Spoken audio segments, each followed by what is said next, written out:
Hello.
Peace, darling, for an elder is among us.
He now knows, before I even say hello, he now knows to get under the desk and start begging. I just cleared my throat. That is all that I did. And there's already a dog underneath the desk demanding a treat. Hello, everybody. My name is Endeavorance. It is Tuesday, July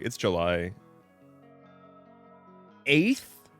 Yes, and also a year. We got it. We've got a good streak going with remembering what day it is, and I'm proud of that one because it's been a lot of days, and it's hard to keep track. Sometimes there's another day literally after the day that it currently is, and that's fucked. Hey, let's give the dog a treat. I will hydrate. I will do that right now. Thank you, Epic Failure. Let's give the dog a treat, and then we're gonna vibe for a while. Yeah. Okay. Here we go. Dog. Here, bud.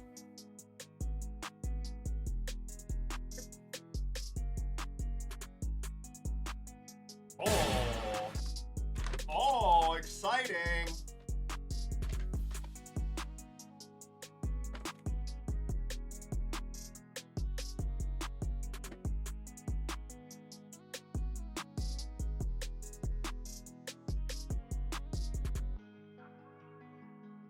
Drooling?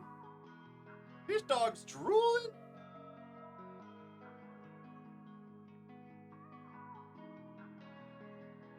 So there you go. The prophecy has been fulfilled. We've done our civic duty.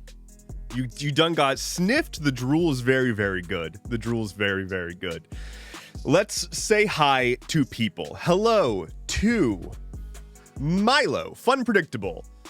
Former Future Frog, Rook Regent, Epic Failure, The Frankdo, Ada Scout, Tomato925, Taliesin, Ollie Names, Lucifer's AceBF, Queen Coco 25, Jone Rose.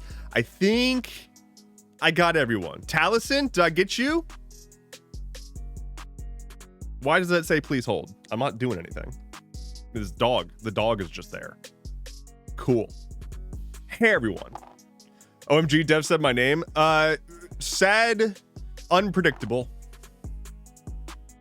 Your evil twin. Oh.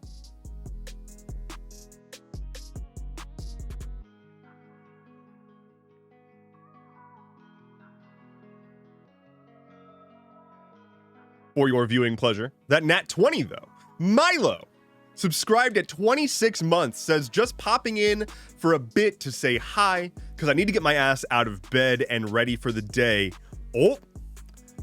Well, I'm glad that I'm able to start your day. I'm glad that I can be your alarm clock. And also, 26 months is that's more than 2 years. That's more than 2 years. What are you doing? I'm not worth 2 years of your time. Get out of here. Thanks for being here, Milo. You're the best. Look at me, actively telling people to stop following my content. That's probably for the best. I think that would be good for everyone. How's it going, everyone? How's y'all doing? We're gonna put him on the corner there now. How's y'all's doing? Cause like it's been, God, yesterday was whack. Yesterday was bazonkers. I'll talk about that in a second. I just want to catch up and see if there's anything in chat that I need to address. Milo says, I forgot how the nickname thing works. Don't worry about it for exactly now. If you want to, you can go into the lodge and set your nickname. I'm not sure if the nickname command actually even works right now, but I'm going to be updating that so that anyone can set their nickname and color again without having to register. I've been working on a bunch of like behind the scenes database changes to make this shit a little easier for me. And so once that's all settled, which it's just about settled, I'll be making some more changes. I also intend, this is a thing, I intend to update the lodge to let people join the Astral Campgrounds community without needing to be in Discord. So you'll be able to sign up with your Twitch account, and eventually I would like to make it so that people can sign up with their YouTube account, so that if you follow me anywhere that I produce content, you can get in on that action. So we'll see. That's all long term, but it's like the direction that I'm trying to aim for right now.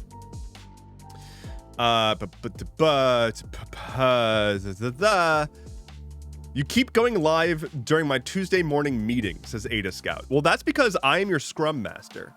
This is a stand-up. I need everybody to give me their status. What's your status for today? Do you have any blockers? What did you do yesterday? Come on now. I'm standing. Look, I'm doing it. Leading by example. Okay? Welcome. Welcome to the office. This is an office now. This is a corporation. Welcome to Endeavor Corp. Endeavor Industries. We're all Endeavorites. Anyway, go do like quarterly reviews. I need everyone to do peer reviews so that no one will read it. What the fuck is up with peer reviews? Why? Outside of like, hey, this guy fucking sucks. Why is it the job of individual contributors to assess the performance of each other when they have a manager? And why do I need to dedicate like multiple days of focus to this? Only for it to, especially now, just get fed into like an AI or some shit? Unbelievable. I never actually gave a shit about any of that. And I did work in this in tech for like 15 years. And like not once. I was always told every single year that we have to do performance reviews every fucking quarter, like got to do peer reviews, and then it never had an impact on anything. And the only time I ever got a fucking promotion was when I like went to people and demanded one. I was like, I'm gonna leave if you don't promote me, and they're like, oh, well, you drive a hard bargain. It's like, okay, so you could have promoted me, and with all the feedback that you got, you could have done that at any moment, but it wasn't until I threatened to leave that you're doing something. Like, what is the point of reviews then? Anyway, how's it going, everyone? This energy is way too much for this duration into the stream, but you got me going about office bullshit, and I could rant and ramble about just the absolute bullshit that is US office culture forever.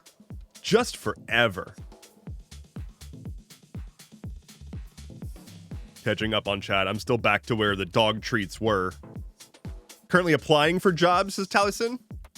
Well, you can apply for the job of God. That's a good job. There's a vacancy.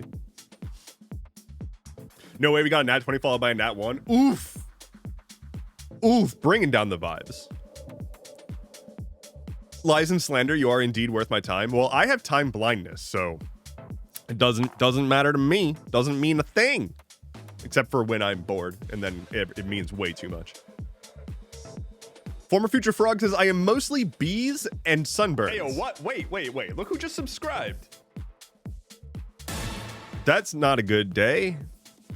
Why are you bees and sunburns?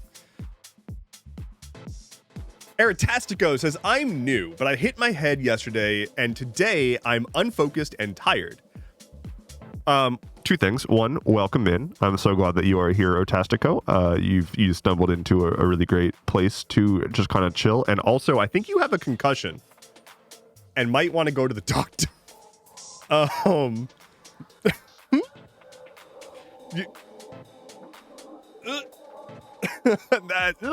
I've had a concussion before. It was when this animal over here, this animal seen here being all peaceful and flop.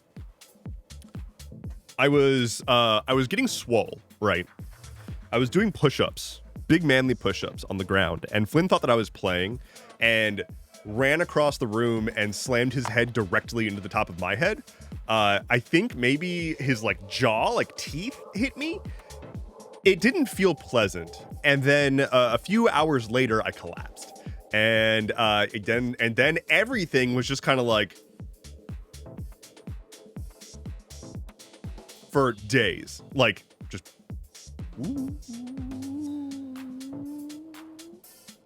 It was really weird. It sucked. And also the weird part was it's like there's the concussion part of it all where it's like I couldn't really look at screens, I couldn't really focus or anything. And then there was like I had like a neck injury essentially associated with it. And your neck, it turns out, is like that's rough, really sensitive in relation to your like inner ear equilibrium shit. And so when you like, there's a type of neck injury you can get that just like makes you feel as though you are unstable. It makes you dizzy because your neck muscles aren't like firing the way that your brain and the rest of your like nervous and balancing system expects them to function. And so you just feel like you're on a swaying ship, and it's a lot.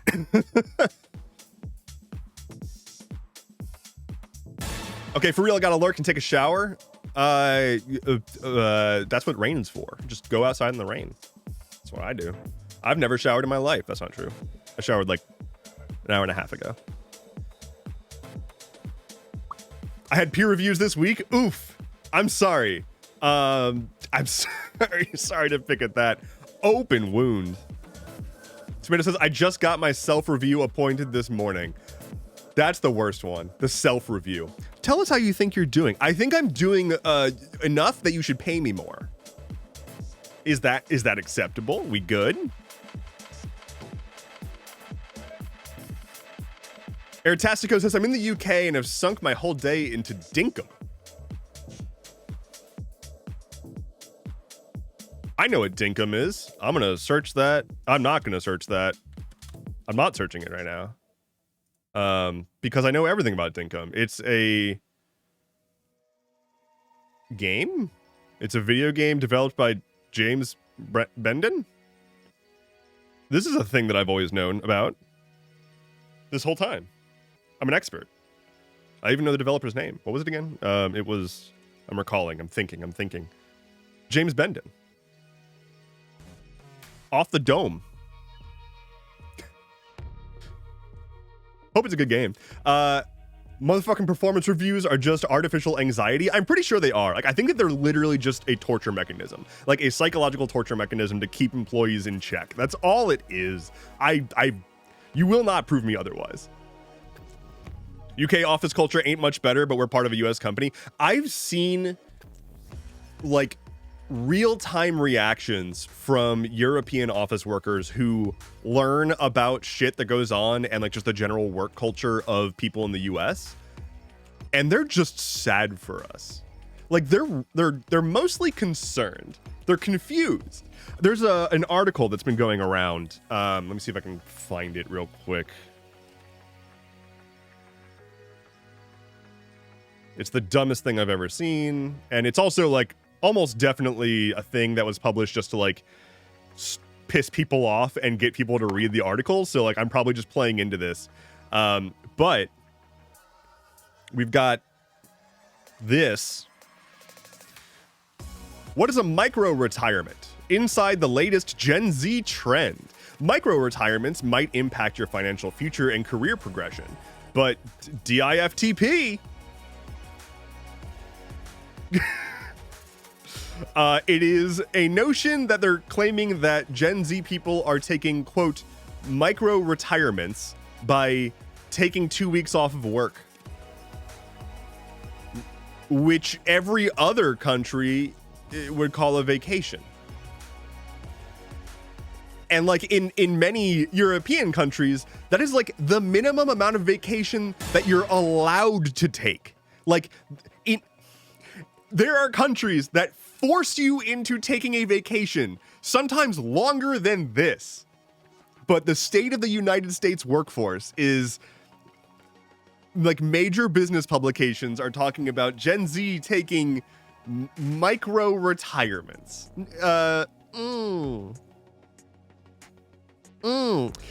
Micro retirements can look like quitting a job and finding a new job when you're ready to work again. That's called changing jobs.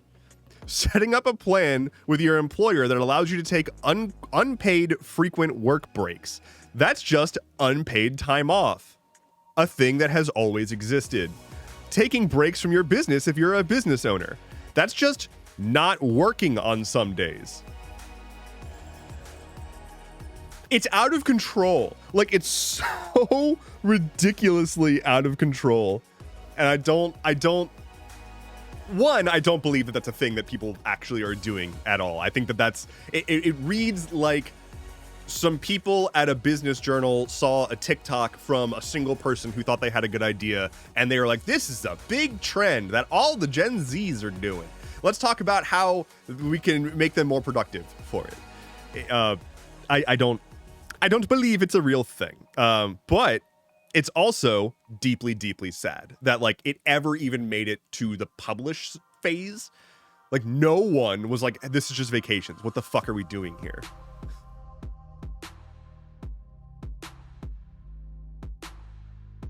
God sounds like a heavy roll. It's not that bad. I've done it before. I know a few people who have permanent traumatic brain injuries because they don't get proper medical care after a concussion, says Ollie. Yeah, like at least just like go check it out. It's unlikely that if you just like bonked your head, it's unlikely that you have a concussion that's going to sustain any like significant damage, but it's still worth going to check, maybe getting a CT scan. When I got my concussion, I went to the ER, I freaked out after a while and went to the ER, got a scan, and they were like, you're fine. You're like, there's no brain bleed. At that point, it's just a matter of like, you gotta wait it out, more or less. And just don't get repeat concussions. A single concussion is not great. Repeat concussions is how you end up being like one of the football players that like can't talk anymore.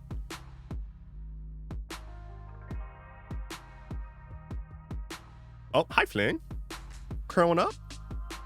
Yeah. Ada Scott says, my wife had the vertigo and she had to go get her neck and back dry needled. And that's what fixed it for her. I fixed it by waiting a lot. Oh, dog's on the move.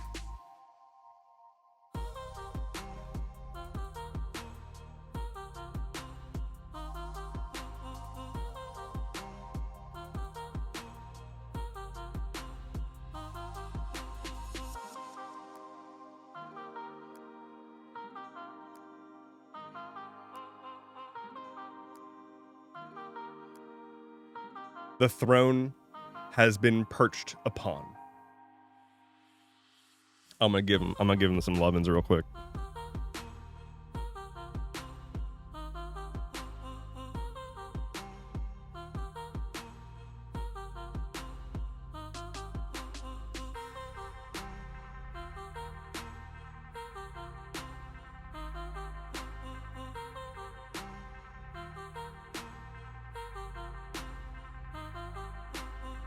Necessary. Okay. Catching up on chat. My grandma hit her head on a curb 15 years ago. Okay. That was a statement to come back to. I didn't realize it was serious. Fell asleep. And then when she didn't wake up, they called the ambulance. Turns out she had brain bleed on one side and a fracture on the other. Jeepers creepers. Hot damn. Had to get brain surgery. I'm going to do my best to not need that, personally. She's alive? That's good. Tell her I said, I'm glad you're here, Grandma. The royal grandma. Everyone's grandma. Our grandma. Communist grandma. Dinkum is very Animal Crossing with added violence. So Animal Crossing? Recall that Animal Crossing has an axe in the game, and you can just swing it wildly. You can also bonk the villagers with the net. Piss them off that way. You can also push them around. It's a pretty violent game. The mini retirements article, yeah, no, it's really, really bad. It's really, really bad. Micro retirement sounds nice. How about regular retirement? Regular retirement sounds nice. Being able to ever do that would be good. I missed it. This came through. Sage Nemesis with a 9-month sub says, hello, playing bees, a pico, and eating goat cheese this morning. I don't know what bees or a pico is. I do know what goat cheese is. You're just eating, just like scooping it. Just like scooping it up.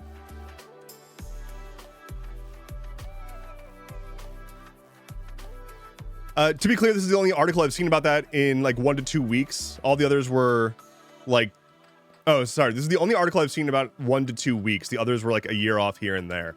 That's still just taking breaks from working. It's not like, it doesn't need to always be a thing, you know? Like it doesn't like quiet quitting. That's just working at the level that you feel you're being compensated for. Why do we have to label things where workers just exercise their personal autonomy? Like, oh, it's a new phenomenon. Workers aren't literal robots. How do we wrap our minds around the concept that sometimes they might want to take a little bit more time off from work to handle things with their life, or perhaps get healthy? What a concept. Weird. Why are they doing this? We should study it, name it, and write articles about it so that business leaders can be ready to handle this threat to the bottom line.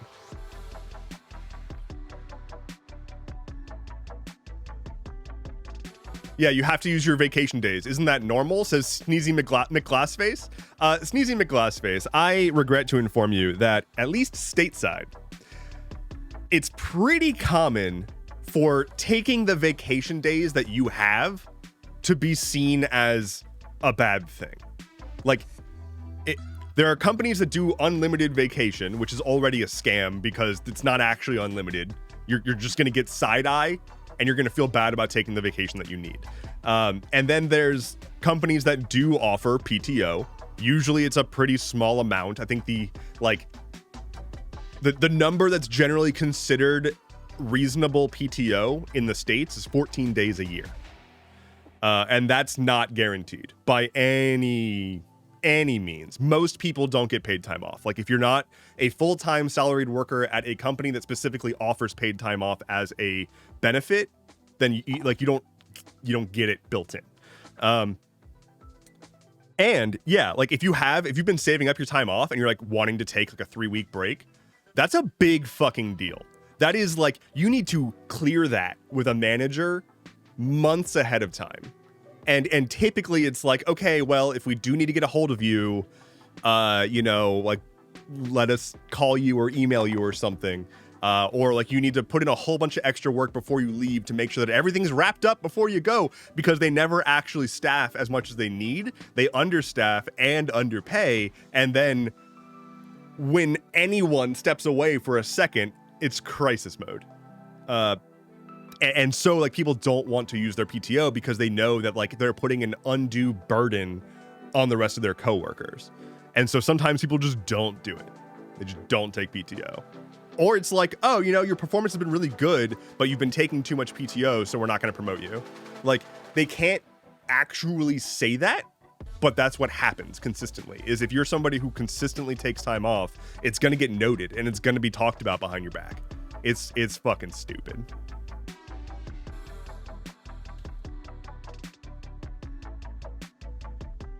Airtastico says, as a mom of 4, I once broke my foot and just kept walking on it until it healed. That's beautiful. That's the American way. I don't know if you're American, but that's the American way. Is, oh, you've got a major injury? Sounds like the perfect time to deal with it.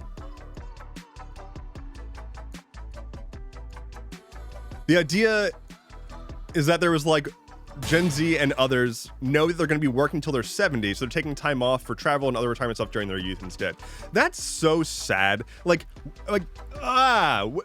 Why is it our generation that has to just get fucked constantly?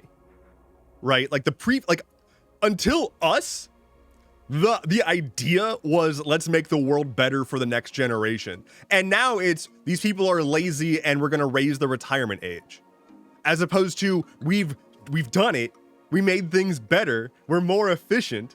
And people now only have to work 20 hours a week, and we can actually be a nation of happy people who are benefiting from generations upon generations of progress. And we can still make progress because we've come so far. Like, it's not a matter of we've made progress and so we can enjoy the rewards of that. It's we've made progress. Well, that means that we can make progress faster now. And if we ever stop, that's bad.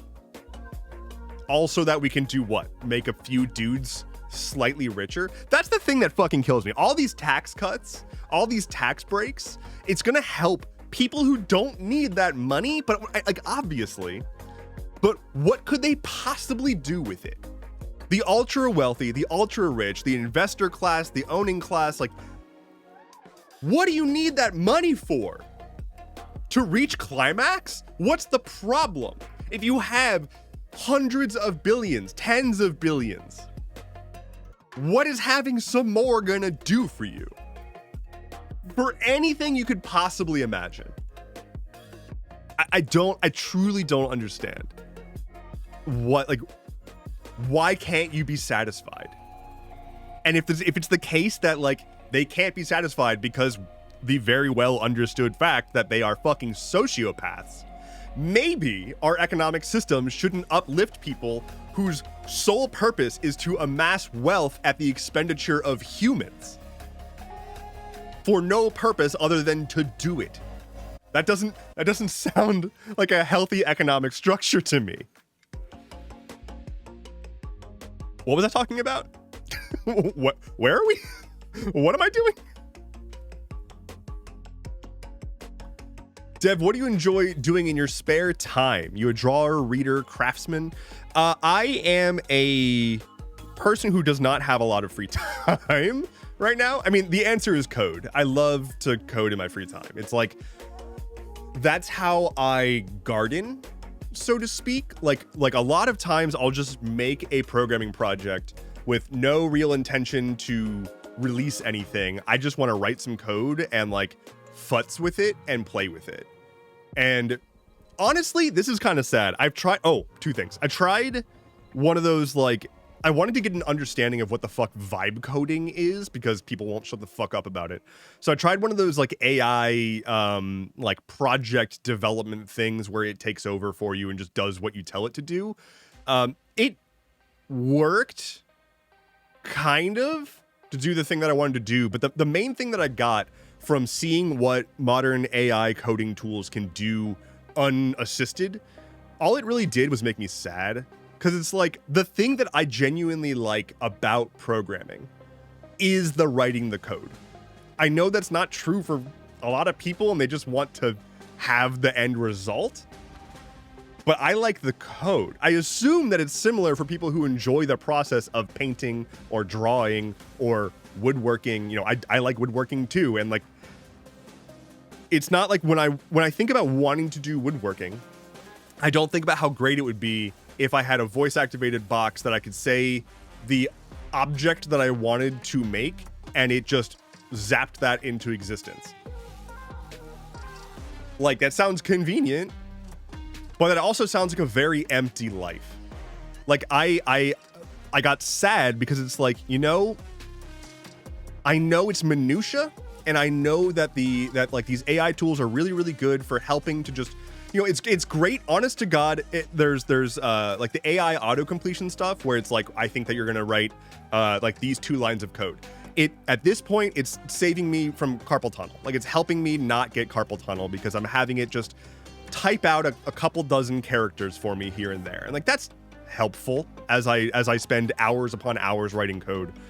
But to have it take complete control away from me and to have it write everything, I just feel disconnected. I feel disconnected from what I'm building. I don't feel proud of it. I don't feel like I've done something here, and it feels cheapened.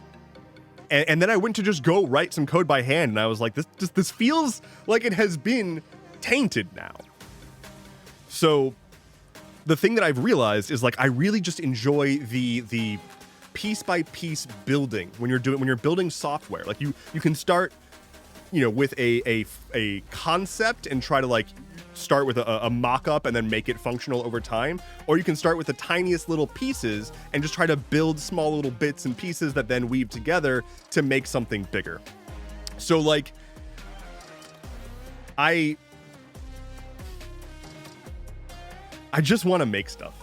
I want to make things, and I don't think that the output of an AI is making something. It's requesting something. I saw a really good take. It was by Brandon Sanderson. This was a hyper viral TikTok that I saw, so I'm sure plenty of other people did too. But it was an interesting take on AI art, right? Where he was basically saying that there are people who are claiming that they are AI artists because they like, you know, gave it prompts or whatever. And the example that he gave was his favorite piece of art in one of his books. And he was like, I did not make this, but I worked with an artist and I gave them really strict requirements for what this art should be. And we did a lot of back and forth. I was a creative director on this. I like told them what adjustments that I wanted made. And I was really, really strict about it because it's my vision. And I would never say that I made this art. This was made by the artist and it is credited by him. I was a creative associate in the production of this art, but I did not, by way of giving the prompts to the artist and having them refine and fix and change and produce something, that doesn't make you the creator of that artwork. It's still their art. And I think that's a decent way of putting it. Like, I would not feel comfortable putting my name on something that an AI spat out, even if I gave it the instructions, and even if I gave it multiple instructions over time to refine things and fix things. That's not mine. That's just the output of a thing. Like, it's not like swinging a hammer, which is a tool, where I've put in the physical energy to actually drive a nail. And like, I used a tool to do that, but without me, it can't possibly do anything like that. Praise! So, there's that. I like coding, I like woodworking, and hiking. That's probably the big three. I'm so far behind on chat. I'm trying, y'all. Cat of Supernova, hello, says, what horrors have I missed so far today? Actually, not a lot of horrors, just me ranting about shit. I've been very ranty this morning, apparently. Capitalism says people have no right to autonomy. It's really weird that we've landed on capitalism as the end-all be-all. I like the dudes who are super into hyper-optimizing everything, for whatever reason, don't turn that focus towards capitalism. Or when they do, they try to hyper-optimize within the boundaries of capitalism. They never say like, okay, how can we better optimize the economy for something? Instead, it's how do we optimize to make capitalism more deeply ingrained? And it's like, it's bad faith. Like they don't want to change the system because it benefits them. But you would hope that if enough people were getting together and trying to say, how can we make everything more optimal, they would look at capitalism, see its just litany of flaws that are well documented and agreed upon by economics professors. Like, people who teach economics will be like, this is a fucking dumb system. It is self-defeating and doesn't make any sense. And it only works with intense regulation. And even then, it's not even working. It's just sort of like existing. Like, it's not thriving. But we're doing it forever anyway, because it's what God intends, apparently. Hello. Lost my name in the merge and King Sky Fire Runner. Thank you both for the follows. Welcome in. Ollie says, as someone who just took 3 days off for a surgery, I was still guilted about the dates I took off, despite the doctor recommending 2 weeks. That too. Oh my God. The penchant for going to get major medical procedures as a worker in the US and then having your boss essentially pressure you into coming back before you're healed. They'll be like, okay, well, maybe you can work part-time for the first couple of weeks or something. And it's like, what the fuck? What the actual fuck? I think about this not infrequently. I know that the actual answer to my question is they just died.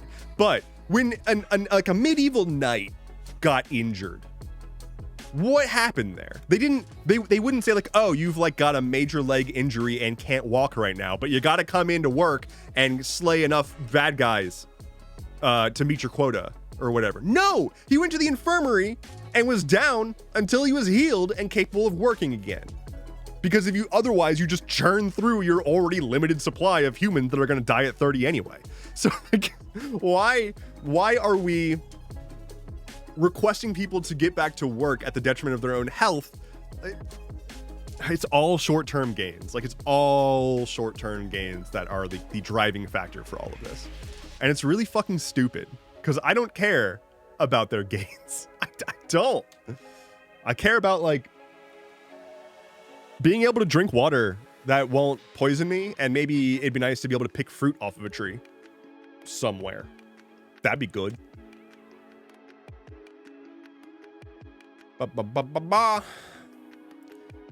Queen Coco says, I injured my hand and had to take time off to heal, but then got fired for it. That's the other one. Yeah, taking time off and then coming back to find that they've replaced you, even though there's often requirements to keep that job for you, but there's a lot of ways to work around those requirements. I'm very close to somebody who works HR and is like a good person and is constantly advocating for employees and constantly trying to convince the executive team to stop being fucking idiots.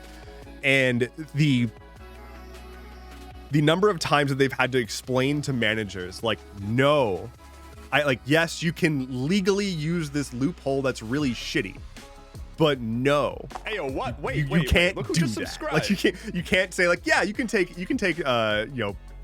maternity leave or whatever, and then when you come back, we don't know if there's gonna be a job for you. Like, you can't be doing that. You can, they do, but you can't. Rook Regent subscribed with Prime. Damn, that's an energy drink, right? I mean, I know it's Amazon Prime. Is it an energy drink? The Jake Paul drink? Is it an energy drink or is it like a Gatorade knockoff? Shakes my fist at Reagan. Joins in shaking fist at Reagan. Reagan is not my favorite guy.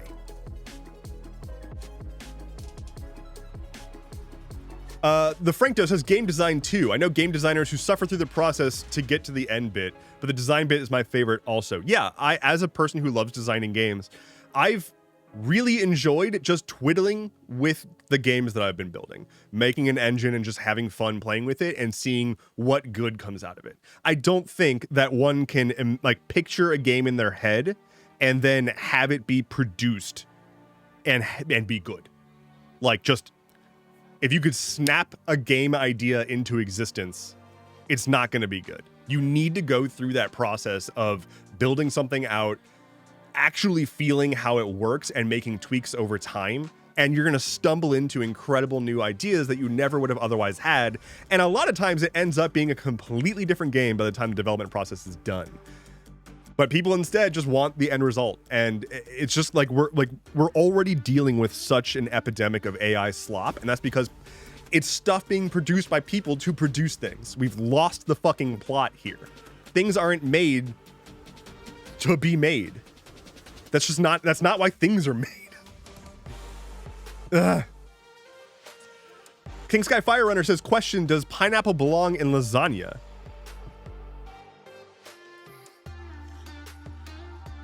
I can see it. I can see it. Belong is a bit of a term. You're asking a guy who probably wouldn't be able to name the ingredients in a standard lasagna. Let me try. Here we go. Does anybody here know the ingredients of a lasagna? Like a typical lasagna dish, like a casserole thing. Here we go. It's got to be the nudes, right? The sheets, which is the lasagna, I believe. Ricotta? Pasta sauce. Couldn't tell you what kind. San Marzano tomatoes, maybe? And then optionally, like beef in the sauce? Like, is that a thing?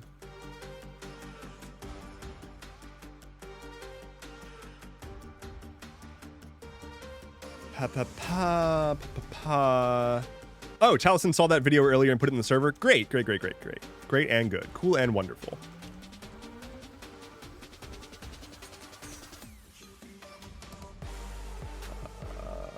Rook Regent says, sorry, I'm catching up on chat. Lots of words. I think AI can be a tool, but it's not art. It's individual whether you use that tool, and that's okay. So here's a few things about AI and AI usage and such. So there's a lot of blind hatred for AI tools, and I 100% understand and 100% endorse anyone who wants to just say, I don't want any of this. If that's you, great. Excellent. Stick with it. You've got a moral line that you don't want to cross, and I understand it, and I agree with it for the most part. So just don't use it. Hey, it's time for a drink. I can hydrate. Thank you. The rhetoric around AI using a ton of water and power and producing a ton of waste is accurate, but what's lost on people is the same thing that's often lost on people with regards to like the concept of a carbon footprint, which, by the way, the concept of a carbon footprint was specifically designed to guilt individual people and shift the blame of climate change to citizens and not the corporations who are producing all of the garbage. But it's a similar thing here.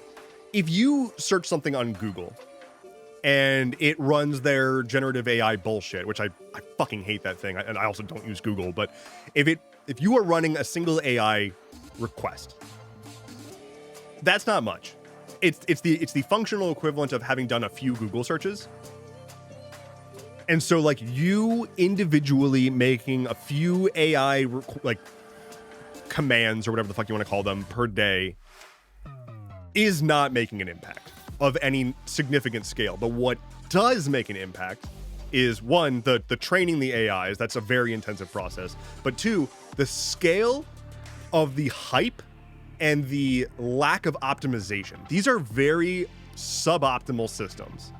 They are producing a thing that is subjective with a very objective level of power inefficiency.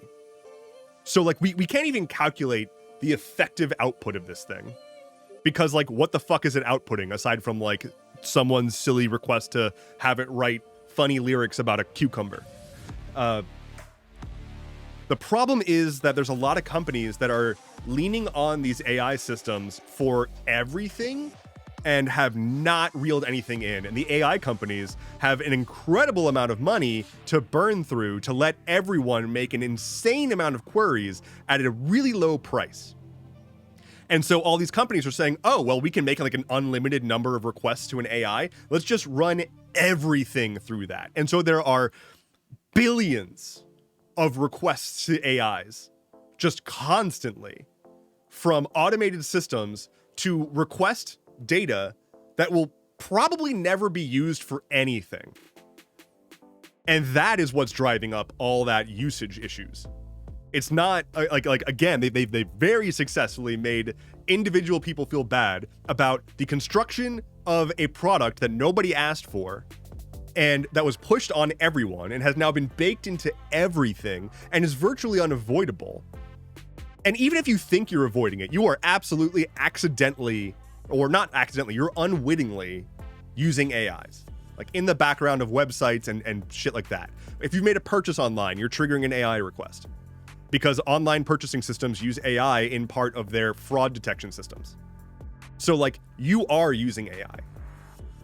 And it's not your fucking fault that it's awful. It's not your fault that this stuff is so bad. And you can choose to not use it for the moral reasons. Absolutely. You can choose to say like, okay, they are screwing over artists and writers and everything that's being pulled in. They're not paying them out. They're like flaunting copyright cases in the faces of the government.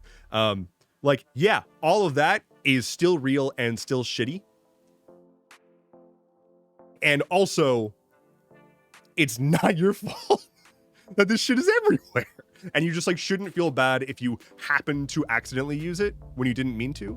And if you are getting value out of it, like, it depends on the use case and it depends on your moral framework. I'm not going to tell you how to feel about whatever, but I can say I don't think it's art. I think I refer to it as derived AI imagery, because that's all it's doing, is taking a giant library of art essentially and reproducing its best guess based on the proximity of text descriptions to images. It's just picking individual pixels and trial and erroring its way into a relatively capable image.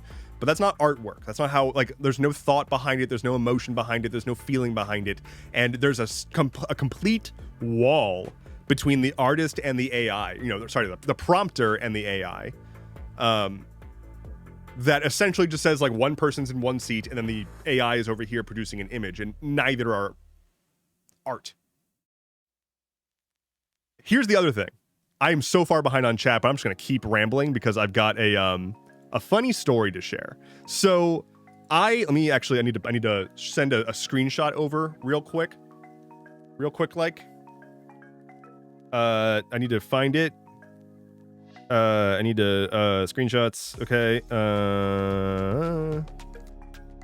Okay. Send. Okay. So, backstory. While I was like trying to figure out,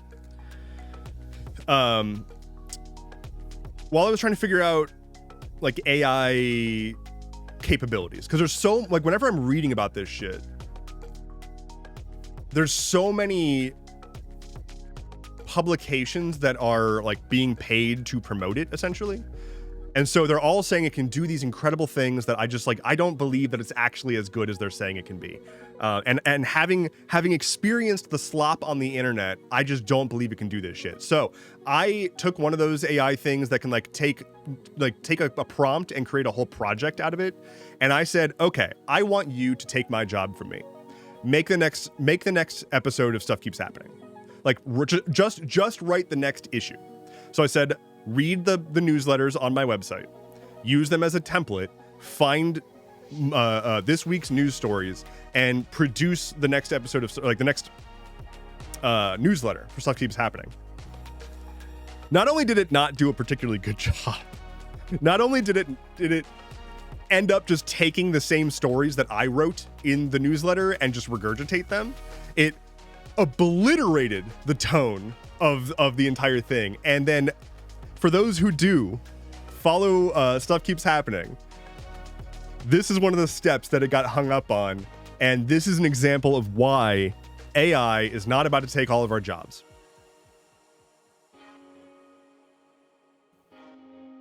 I am searching for a weather map to include in the newsletter's Here's the Weather section, which is a standard feature of the skh.news format. This will help provide readers with useful weather information for the July 4th weekend and enhance the visual appeal. I need to find the weather forecast for July 3rd, 2025. Yep. So it... like... Computers can't do sarcasm. They can, if they're told to interpret things as sarcasm, they are going to pattern match things that are contextualized as sarcasm and reply, but it's not a computer being sarcastic. And so in this case, it's reading the newsletters and it's not understanding that the Here's the Weather section is a gag. And so it genuinely pulled up a weather forecast and made a whole section of the Here's the Weather thing that had like regional based weather forecasts with forecast imagery and shit. So I don't know, guys. It didn't quite impress me. If people use it for like better cancer screening or statistical modeling to prevent disasters, I like that. The arts don't need it. Yeah, exactly. And AI has been super prevalent in those kinds of functionalities before generative stuff came out. The only thing that happened with generative AI is they put a mouth on the existing systems. That's all that happened. These things have been working in the background for a long time, doing medical research, doing fraud detection, doing like DDoS mitigation and shit like that. But then they put a mouth on it and people thought that that was clever, and then they just stuck it into everything because we've associated just outputting words en masse that feel right with productivity. That's not productivity. That's just like having an office job kink and needing everybody to participate in it.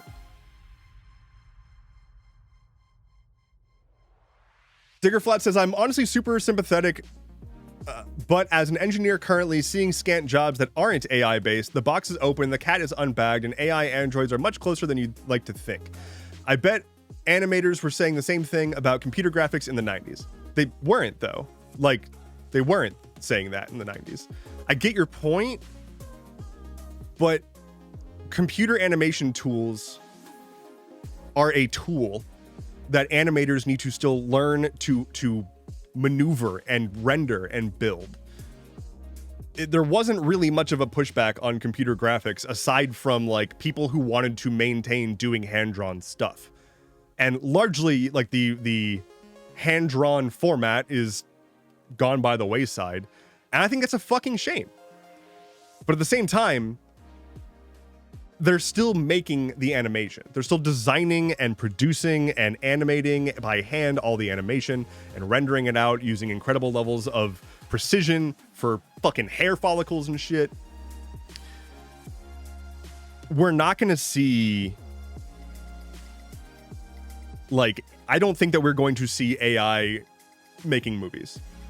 We're going to see it being used in more insidious ways, like replicating certain voices that weren't approved, or like re-editing scenes and shit. And there's a level of usage that's like whatever. There are AI systems that are not generative AI systems that can analyze stuff and produce modifications or like give you an analysis without doing the thing where it's just like generating bullshit content. Those exist and those are super useful already and used all the time. Like transcribers, like voice transcribers. That's all AI now. But like that's not the thing that's causing the entire fucking world to catch fire right now. Anyway, yeah, there's very few AI or very few jobs in tech that are not AI based. This is why, like, having been a person that worked in tech for as long as I did, and really it started with the crypto surge, like when I was around in tech when crypto was starting to gain more traction, like the early 2010s.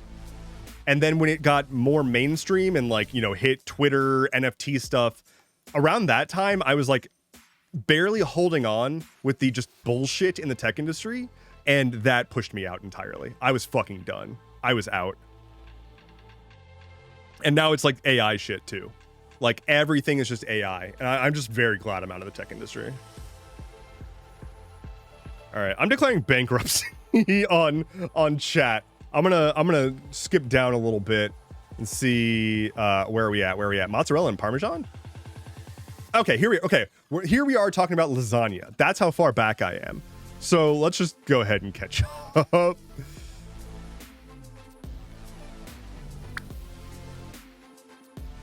You can use something and still be critical of it. Cars, PC, entertainment, says fun, predictable. Yeah, that too. You can use a thing and you're not going to get smited. Before I rant about this, let's ride the roller coaster because I'm ready to sit. Hands, feet, ears, eyes. I'm so sorry. I didn't give you the safety message. Oh God, we're all going to die. Oh, we're all actively dying. I'm so sorry. You're all dead now. That's on me. Sorry about that. Yeah, morality is indefinite. And don't ruin your emotional state and life over trying to maintain some moral guideline when it doesn't fucking affect anything. Like it just doesn't. It just doesn't. There's a problem on the left, especially, of people realizing that they weren't living particularly thoughtfully.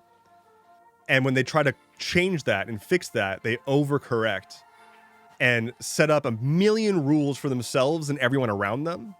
And that leads to that stupid, like, leftist infighting thing where they're like, I can't believe you did this thing. That's unacceptable. Or you can't say something like that. You've got to say it more like this because that's the right way to say it. Like, all of those things are just rules that people came up with either after having seen someone else say something similar, or they just wanted to find a way to have their own rule to give. And it's just not helpful. It's just not helpful. Like, you need to know what your morals are, where your lines are, but don't turn those into hard requirements, because life doesn't work that way. We don't live, despite what some people want to say, we don't live in a computer simulation where everything is perfect and predictable. We live in a fucking messed up reality where everything is gray. And as much as I want to believe that we can just be perfectly moral and do nothing but good, and as much as I'm not going to be out here being like, oh, well, you know, sometimes war is justified and good, like, it's always shit. But we're out here doing what we can with the mess that we've been handed, and having morals is a great first step. but then imposing those on other people and making them feel shame for just existing, especially if they didn't know, and especially if like they're not really causing harm or they're not the main problem. We've lost sight of people who are not the actual problem, but might be participating or even slightly benefiting from a problem, but are not the problem.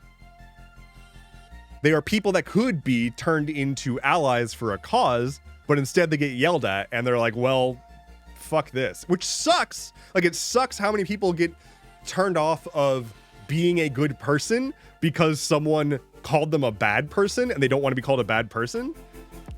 But that's just how it is. Like, you gotta coddle people sometimes, but know who to coddle, right? Like, know who to give a pass to when you're like, okay, I know that we align on 98% of things. I know that you really didn't mean this with negative intent. I'm gonna understand this as a blip and we're gonna move on because there are so many more important things going on in the world. That is how you handle it. You don't cancel them for eternity and wish cancer upon their family because they, I don't know, had an extra hamburger. I'm out of ideas. I'm out of thoughts. Okay. Catching up. AI doesn't understand context. Yeah, lasagna, my fingers, know his fingers. Okay, hi. Flail Gull says, greetings. Good to see Flynn again. The rest of you are also tolerable. Well, here's the boy. The Frankto says, IMO, it's the responsibility for all amoral people to not make their amorality anyone else's problem. Yes. Like, it shouldn't be the case that people who are doing shitty things are impeding the people who want to just fucking exist, which is basically the story of the US right now. Like, it's the whole your rights end where my rights start, right? Like, your right to flail around wildly ends at my face, because if you've punched me in the face, that's not okay.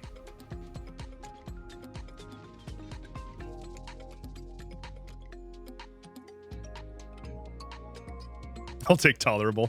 Tolerable is a good place to be. I'd rather be tolerable than not. When I was a middle schooler, this is one of those traumas that just kind of sticks with you. When I was a middling schooler, a friend of mine, or at least a person who I thought was a friend of mine, lost her shit at me in the middle of like lunch or something like that. And she was like, will you shut up? I cannot stand the sound of your voice. And I'm like, oh. And so I was really self-conscious about my voice for quite a while after that. So tolerable is good. Tolerable is better than being expressly asked to not exist. Deepwater says, I hear that shit all the time. Such extreme language for people they think are bad people because they said one slightly mean thing. That, and just like you can be a good and moral person and understand that, like, it's not about the performative side of upholding those morals. Being a good person doesn't mean that you use the proper generic term to refer to a group of people. I'm thinking like the weird like push to use the term Latinx, which is still a thing. And like, oh my God, I got so uncomfortable when I was at my previous job or a couple jobs back, and they had the like Latin working group put on a thing for like Latin American History Month, and they were like, it's the Latinx History Month, and it's like, what? Like every Latino person that I know prefers just Latino, Latina, or Latin. Like, the X is literally just a thing that like some white liberals were like, we need to have a gender neutral term here. And like, that's not what being a good person is. It's not like, oh, gender neutrality is a good thing because it's more inclusive of trans people. Therefore, gender neutrality must be applied to literally everything that's said ever, including other fucking like languages. It is gender neutrality is important to be thoughtful about. And when you are making big, broad, generic, sweeping statements, like maybe consider that. But like understand the level of importance of being gender neutral within the context of what you are trying to say. Like if you say, how's it going, boys and girls? You probably aren't using the subtext of, and everyone who doesn't fall within those genders is invalid, right? Like it's nice to be inclusive by saying like, what's up everyone? Or like girls, gays and theys, like that's fun and good, but you don't need to lambaste someone for like not speaking perfectly and like not checking every single box. I've been hit so many times by people in my comments that it's like they're waiting to lunge with a very abstract reason as to why you're not allowed to say a certain thing. I've said this one multiple times before, but it still throws me so fucking hard. I had a commenter get pressed about the fact that I used the term cabal in a video discussing Destiny 2, in which one of the enemy factions is called the Cabal. And they were like, no, that's a bad term and you shouldn't say it because it's like associated with, I think, like Jews or something. But it's like, you know, that's not the context here. What? Or like I said a Gorillion once. I just like was in the middle of recording and I said a completely made up number. And I got so many people being really upset about that because Gorillion is used in an old 4chan meme that's anti-Semitic. That's not the origin of that. And that's not a thing that people just like have in their minds all the time. It was a passing, funny, made up number. I hadn't even seen that meme before when I said it. It was just a word that came out when I wanted to put together some syllables that weren't a real number. It's that kind of stuff where it's like we get so caught up and spend so much time on analyzing people's individual words like that to like no meaningful end. It doesn't help anyone. All it does is tone police and reduce the fidelity of conversations we can have and the speed of those conversations. We can't, like, if you've ever been, if you're a member of the DSA, that's great. I hope you are having a good time and finding value. But having seen meeting recordings from the DSA, it's comical how much doesn't get done because everyone needs to like address the room about a point of order about something that the previous speaker said that was unacceptable, like referring to a group of people as, hey guys, like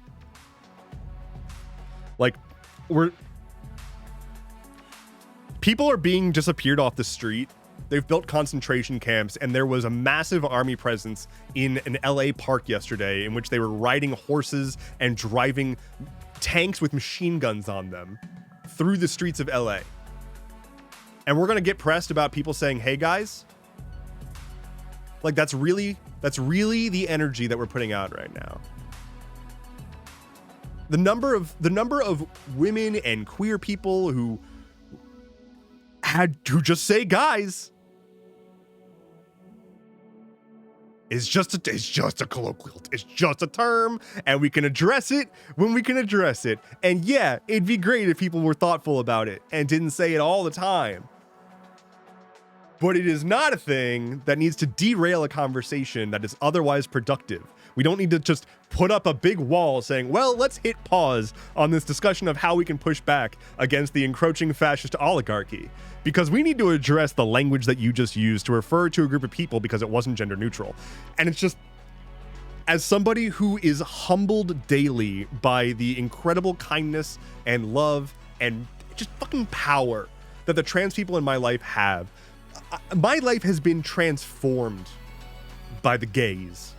because they've shown me how to be confident in who you are, how to love who you are, how to know who you are, and how to not be afraid of exploring things.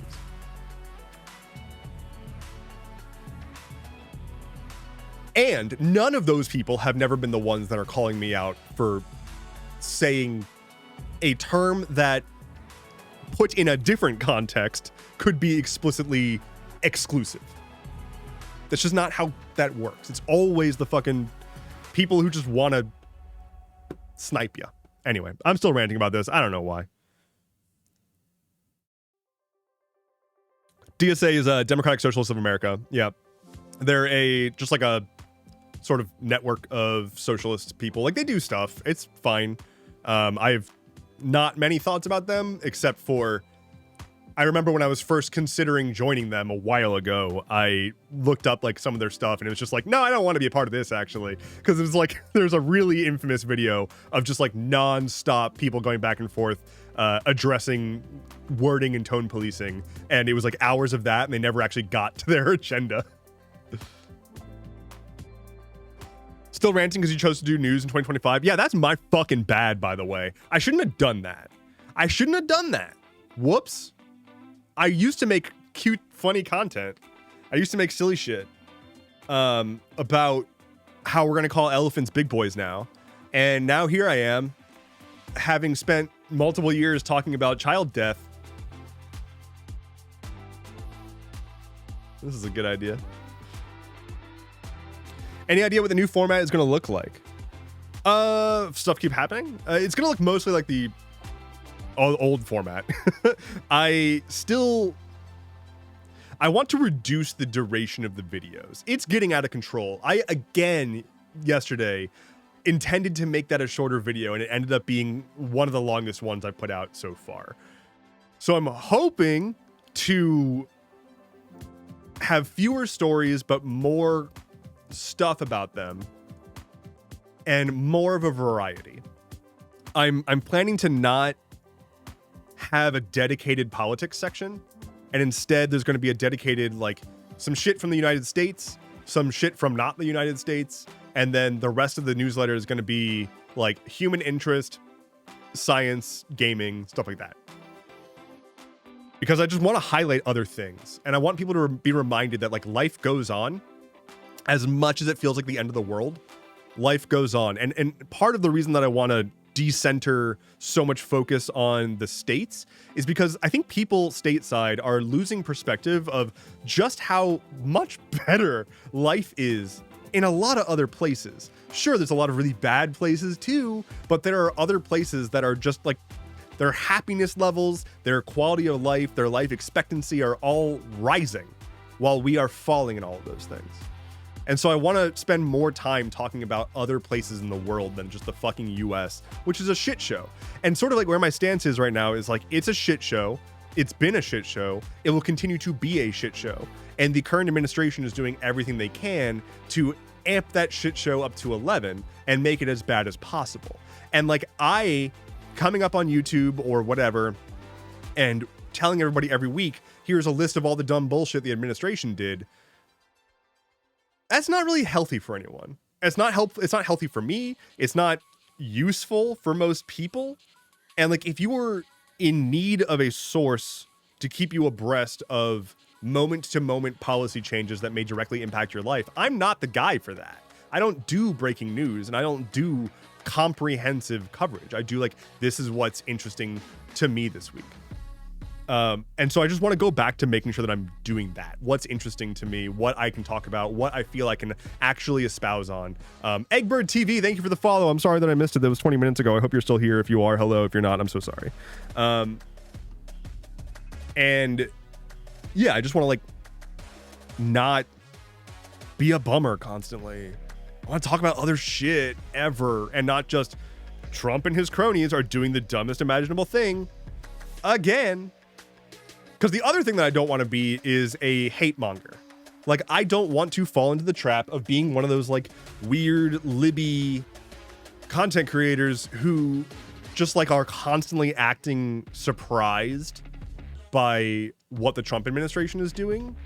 And they're constantly being like, would you believe that last night Donald Trump started to post on Truth Social starting at 1 a.m. and kept posting until 3 a.m. He's really mad about this thing, and I blah, blah. Like, who gives a who's the audience for this? Why are we here? It's like that. There's that. I don't even know his fucking name. There's a few individual creators that essentially do that. Midas Touch is that as a like new media network. Like Midas Touch is, I don't like them. Sorry if you do. I don't. I find them to be exactly that. They make content that is designed to rile up libs in the same way that Fox News makes content designed to rile up conservatives. It's the same playbook, just on the left, and not even the left, just like centrist liberal politics. And they're all, it's the same vibe. It's just like, oh, can you believe this? Blah, blah, blah. Like, yeah, I can fucking believe it. I was awake for a few days during the first Trump presidency and this one so far. What do you mean, can you believe it? What do you mean, can you believe Trump said something dumb?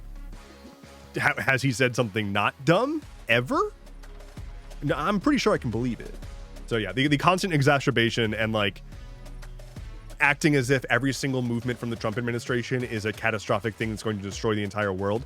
And they're still doing a lot of shitty things that are really, really bad for a lot of people and are going to get us killed and sick and poor. But like Trump rage tweeting from the toilet at 1 a.m. is not news. That's just 1 a.m. That's just normal 1 a.m. stuff in 2025. We need new music. Let's listen to Jangly Vibes. Aaron Parnas, yeah, Aaron Parnas has been on the old block list for quite some time now, and I get so confused at people's reaction to him. So Aaron Parnas, for those who don't know, is a like very popular breaking news coverage TikToker who essentially just starts every single video with, we have major breaking news right now, and then reads the headline and like summary paragraph of whatever article CNN just posted.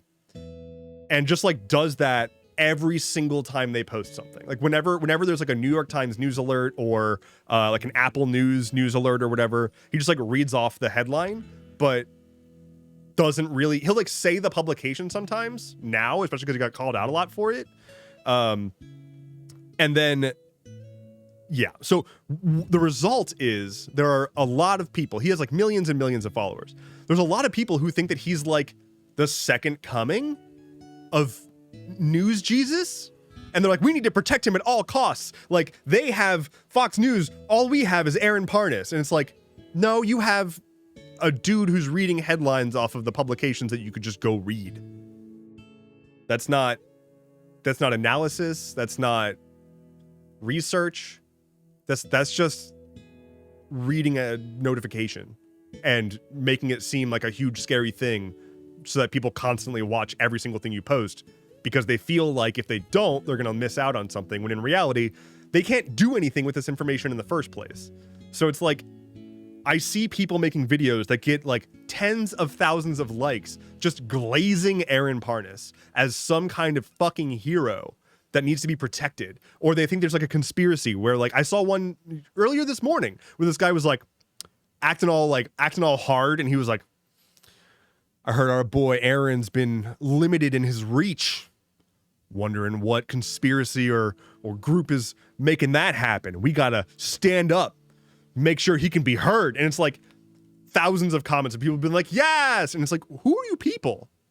Who are you that a single dude reading headlines is, one, enough for you to feel like you've been informed, and two, so incredible to you, so unimaginably important to your life as far as consuming news goes, that you can't even imagine the idea of just reading the newspaper.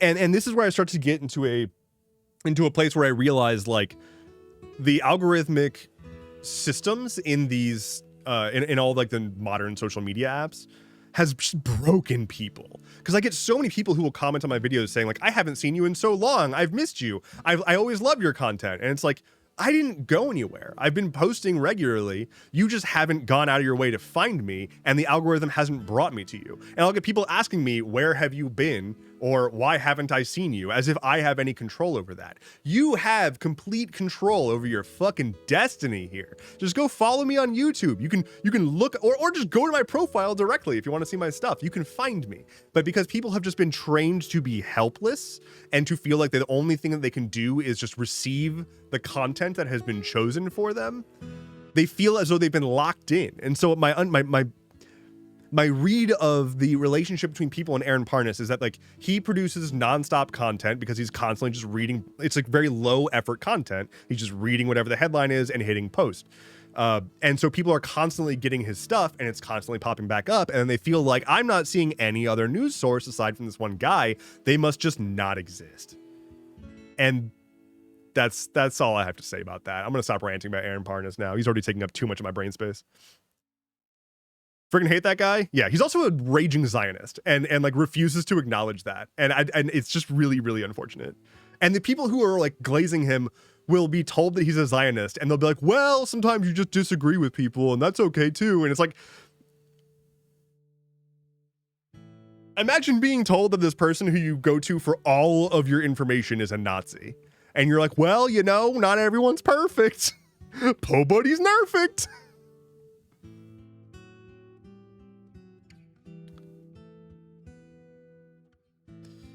Do not interact lists are hilarious to me because I'm not checking the profile for every post I see, you know? It's not my job to cultivate other people's online content.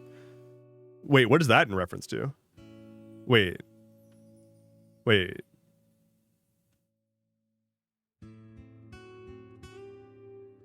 What?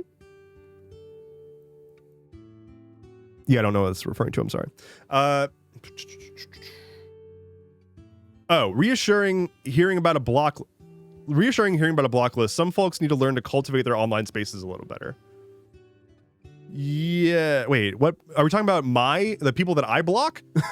Or is there like a block list in general that people are passing around or something? Long story short, block people a lot. Like block people for fucking nothing. If someone writes a comment that remotely sours your mood, block them. Who cares? It doesn't matter. There's so many people. Blocking a person on a social network is fine. That's what the block button is there for. It's so you can curate your experience on the device that you own with the app that you've installed on it.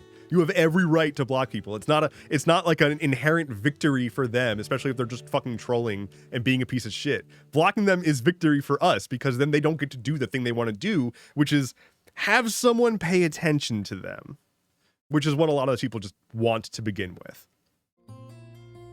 Yeah, like, block people, please. Don't engage. If someone's being an ass, if someone's being just completely unworkable, block them. The other day, I regret this to a degree, but the other day I posted several screenshots of a back and forth I had with some other dude on Threads who got like vehemently angry with me about saying that it's wrong to condemn an entire state of people to death because of how that state's electoral college votes went, because that's not how voting works. That doesn't mean the state is entirely filled with like MAGA cultists.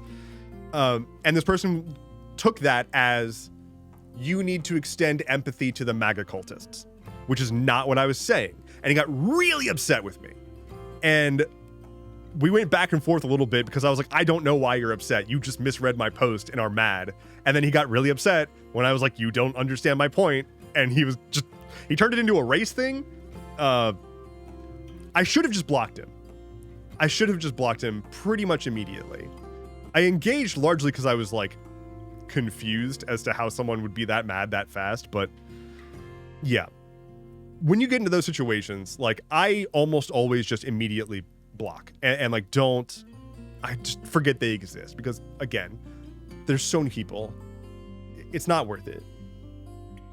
But yeah, people are really weird about blocking because they associate it with like echo chambers and whatnot. That is literally just obnoxious conservatives and Nazis and shit like that trying to guilt you into letting them continue to harass you.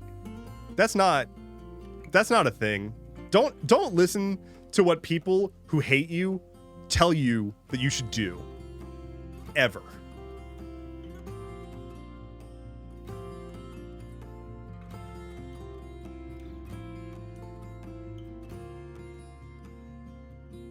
Electoral college is also a massive scam. The electoral college is a massive scam, and like the combination of the electoral college and gerrymandering is essentially 90% of this country's issues, I would say, in terms of lack of representation, because they're specifically designed to not represent people.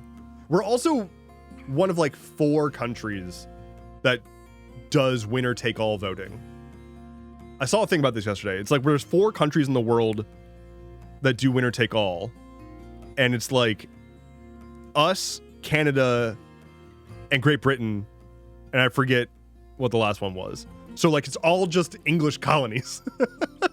So it's not a good idea. And there's a reason the rest of the world doesn't do that. Because it's stupid. It doesn't represent people. This is not how it works. Belarus, which is in an active dictatorship. Yeah, it's so easy to game. Oh, 50.0001% of people wanted this one outcome. That is going to be the case that we're going to assume 100% of people vehemently desire. Because that's what they do now. If either party just wins a little bit, they're like, this is a mandate. It's not like we understand that this was a narrow victory and so we'll govern accordingly. But like, that's the hope. And a lot of the US's like entire political systems are built on pinky promises to not do bad with the power that you've been given. Weird how that doesn't work. Weird. This is why I'm super curious about Zoran's political future. I hope he wins, mostly despite all the fucking idiots who are like freaking out about him right now. I saw yesterday that the former governor of New York issued a statement pleading with people to not vote for him. Hello. In the general, which is insane. The former governor of New York, the 55th governor, I forget the guy's name, put out a statement saying like, you know, I'm just gonna pull it up actually. And Cosmic Eye Oracle, welcome. Thank you for the follow. Let's see if I can find it. Here we go. I would much rather not. Okay. Yoink. Statement by Governor David Paterson on the New York City mayoral race. Following a morning press conference outside of the WABC radio studios calling for unity within the Democratic Party in advance of November's election, New York State's 55th governor David Paterson released the following statement. He also previously served as the Democratic State Party chair. Quote, I have been very clear in my position that I simply do not believe Zoran Mondani is the best person to lead New York City in these extremely turbulent times. We just saw a federal budget passed and signed that will create havoc on New Yorkers in the coming years, on our education system, the healthcare community, and for hard-working families already struggling to make ends meet. We cannot afford ideas without a plan for implementation or funding. Mr. Mondani ran a successful primary campaign with tremendous ads and a well-done social media strategy, I'll get on that in a sec, that engaged young voters in a way we have not seen to date. However, the general election is a very different electorate that encompasses the entirety of the city. I truly believe my fellow Democrats will be doing a disservice to people, or to the people if they wish to, I truly believe my fellow Democrats will be doing a disservice to the people they wish to serve if they do not come together and decide to support whichever candidate has the most support among them in advance of November 4th. We are living in a critically important time in our country's history, and the most populous city in America will need true leadership to navigate this moment. That leadership will need to show itself in the coming months before ballots are printed and voters start returning ballots by mail. As public polls and surveys revealed over these coming weeks, it is my hope and belief that other candidates still in the race will come to the logical conclusion that New York City needs the most effective leader to navigate what comes next, and that cannibalizing each other's support will be doing a disservice to the millions of people who call New York home. So that's insane. So Hey, that's wild. I'm gonna, yeah, thank you. That is wild. This guy is saying, I straight up, like, good job on winning the primary decisively. I think we shouldn't vote for you in the primary. And the reasons is because I don't like you and I don't think you're good. And someone who is good should step up instead. Never mind that he decisively won. Never mind that he actually managed to spark an interest in voting among, in his own words, a cohort that they don't usually see voting. Hey, you got the young people out to vote. Good job. Don't run again. What? Oh, there's a big scary budget just got passed, so we need to have a crusty ass old Democrat who will do exactly nothing to stop all that shit from affecting everyone to be in office, because we want to make sure that somebody who deserves it is put in that position, because the entire fucking Democratic Party is based on seniority and deals and not on actual policy and popularity. Which is why Zoran winning the primary, when Cuomo just tried to roll up and get it for free, despite having resigned in disgrace, the entire Democratic Party turned around and wanted to just give it to him because they'd rather have another person with name recognition than a brown guy. It's insane. They're working so hard to slander this dude, and the racism is so apparent. And like, all of that doesn't even matter because the people of New York City voted for him. Like, that is what they wanted. The Democrats in New York City who were on the ground doing the work, canvassing and working with this campaign made movements. They made a electoral outcome that shocked pollsters and is going to be studied. And your response is, good job, now let the adults take care of the rest. This is the exact fucking problem. These are adults, millennials, are 40, and they've been working to try to get any representation. And now here is an opportunity to put a fresh face from a new generation in an actually powerful seat that isn't a federal seat. It's not even Congress or Senate or the presidency. It's just it's a city mayor. And we can't even have that. The Democrats are scared of that. We need to have someone with more experience, which is to say 70.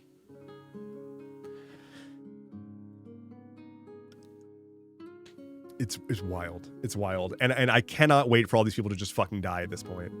Because they're not going to step down. They've been asked so much for so long to step the fuck down. Nancy Pelosi stepped down and then turned around and whipped votes from her hospital bed to ensure that AOC didn't get a seat, and rather a 70-something-year-old guy with cancer got a seat on a position that could have gone to AOC instead.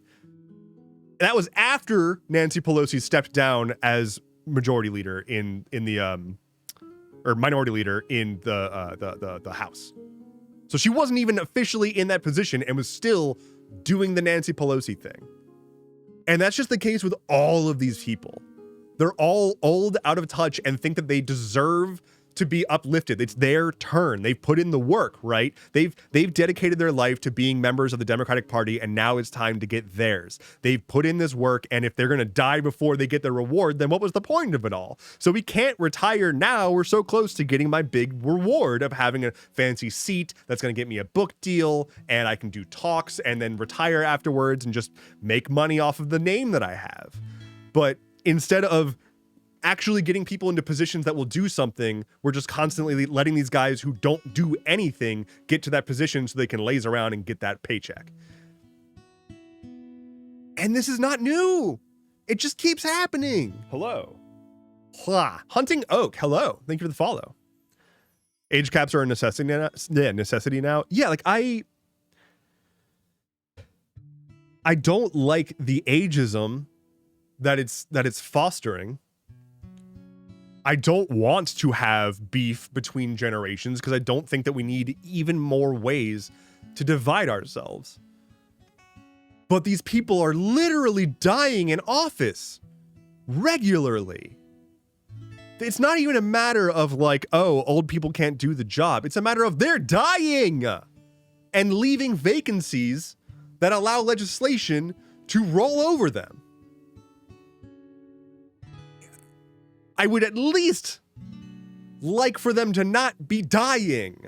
I feel like that's an acceptable request, is for the leaders of this country to not be stricken with cancer while trying to do some of the most important security work, economic planning. Like, go fucking recover. It's just like the don't come into work when you're sick thing. Why are you running an oversight committee when you have stage 4 cancer? Go to the hospital, get healthy, be with your family, and let somebody who's not actively combating one of the worst things a human can experience take the job that people depend on to live. I feel like I've been ranting a lot today. Like a lot. Like a lot. The adults are children and the real adults are getting the job done is what feels like it's brewing. Yeah, more or less, yeah. Have you seen the Boomer Death Clock countdown? I have not. Is that just like a website that counts down to when like the last boomer is expected to die? Boomer Death Clock.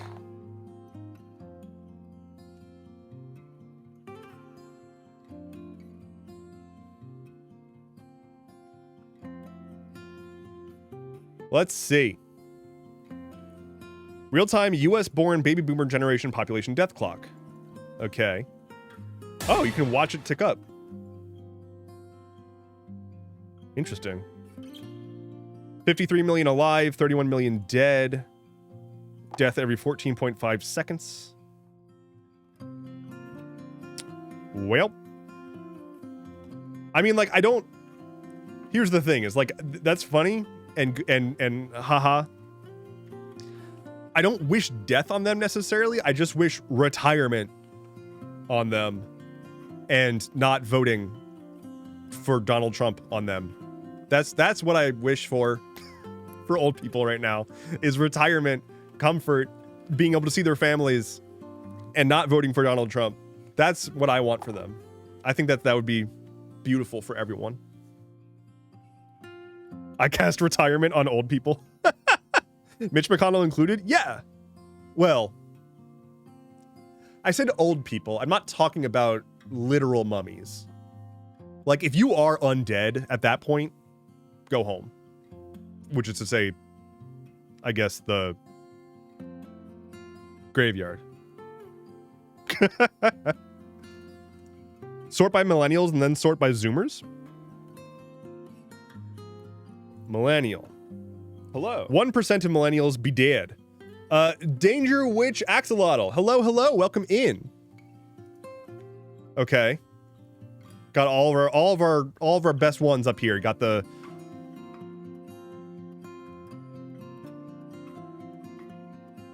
I don't know who this is. I don't know who that is. Who's that? Should I know who that is? I don't know who that is. And then we've got Daniel Potter, Glinda, and Alphaba. So, okay. Death every 366 seconds, 236 deaths today. And then Zoomer.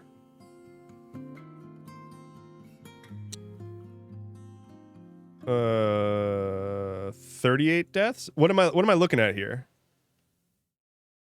Wait, what's the I don't understand. What am I looking for here? I'm seeing 0.17. Forget it? Okay. I tried. Is that Kendrick Lamar? That is... Yeah, it's Kendrick Lamar. I'm gonna be honest. I've never listened to Kendrick Lamar. And it's not for any reason except for I don't listen to new music ever. Like, I don't listen to popular modern music. And Kendrick Lamar, as far as I understand, is like essentially viewed, and correct me if I'm wrong, but my understanding from being an outside observer is that he's viewed as like the best rapper ever, like of all time. Possibly. And I know the halftime show, the meme with the Say Drake thing, like I know that song. It's a fucking banger. But like there was that whole thing with the Kendrick versus Drake thing, and I am so out of the loop with both of them. And for a while, all of my social feeds were just completely dominated by Kendrick versus Drake. And cool, this means nothing to me. The only thing I know is that Drake's like a pedophile and Kendrick is a good rapper. And Drake tried to make like retorts to Kendrick's songs and they were bad. That's all I really know. But yeah, that's probably why I can't identify one Mr. Lamar.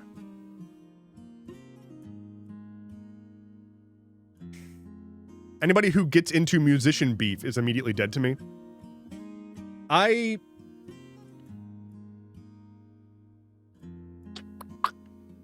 Trying to think how I feel about that. It's not really a part of me. I don't tend to do celebrity beef stuff. I don't really follow celebrity drama or anything like that. I do very much appreciate a good diss track.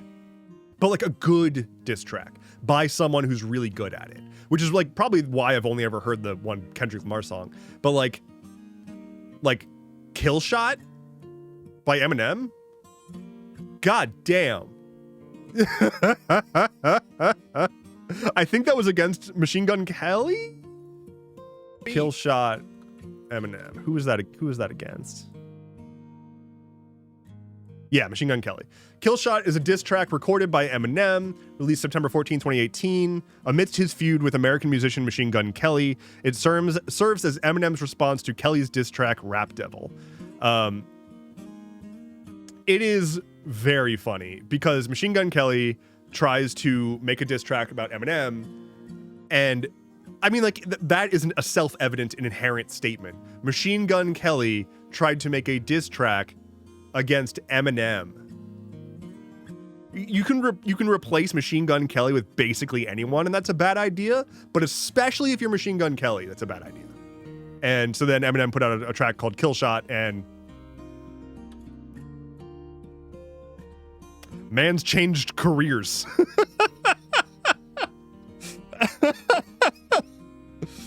Oh, man. There are no good diss tracks anymore? Yeah, no, huge disagree. I mean, I don't know about super recently, but yeah, check out Killshot. Just got an eviction notice. What the fuck? Tell him no. Sorry to hear that.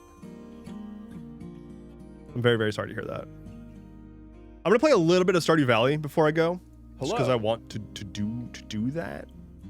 And then I'm gonna go. Leave you forever. And ever and ever. But first, I'm going to pet the dog, and also 101 A8C. What color is that? Color 108 A8C.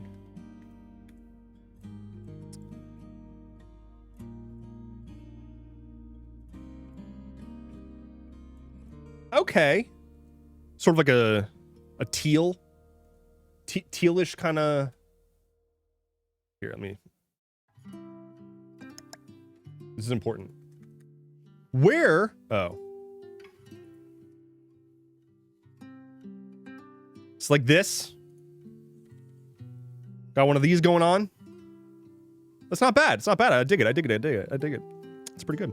Actually, here's a little fun thing. I actually already posted this in Discord, but here is the current working color palette for the Proscenium app. So I'm working on the Proscenium app itself now, as a part of like the next stage of development for Proscenium. Proscenium being the tabletop role-playing game that I'm designing, and it's like a theater-themed everything. Proscenium is a theater term, and this is the current planned color palette for the app itself, like the default color palette. And they're all, as you can see, various like theater terms. So dark house, curtain red, marquee, refreshments, spotlight, fog machine, and special effects.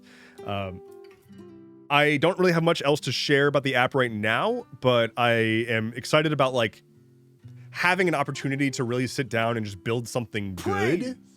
So I'm kind of like taking my time to make sure the design feels good and make sure that it feels fluid to use without feeling too flashy and in your face, because the whole point of the like companion app to play the game is to facilitate playing, not to keep your attention on the app. So I want it to be clear, concise, very usable, and get the hell out of the way when you're just doing your storytelling.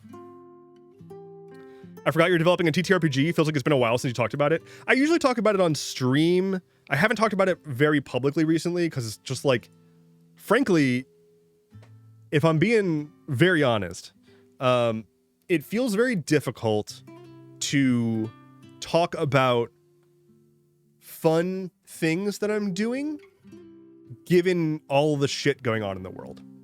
And I know that those are two very different things, and I know I should be able to separate that in my head. But it feels like everything that I do, whenever I post about something that's not about current events, it feels like that could have been a post that's highlighting some atrocity somewhere to bring attention to it. So I'm trying to break this notion that like the only thing I can do with my platform is shine a light on injustice or whatever, because I want to make fun things for people and I need to be able to talk about that. But that's largely why I don't tend to talk about Proscenium frequently or more frequently, and I'm hoping to change that. Stardew time. Responsibility is a bitch. Yeah, it's just like it's very difficult to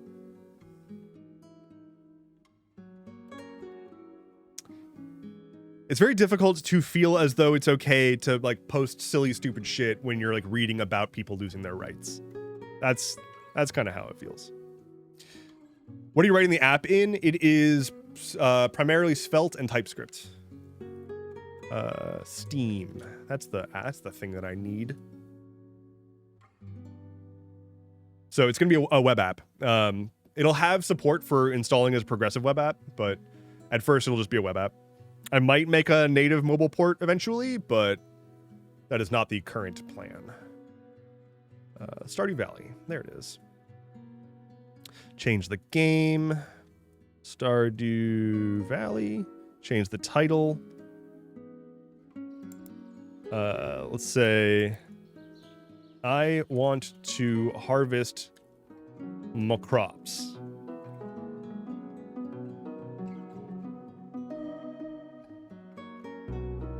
Okay.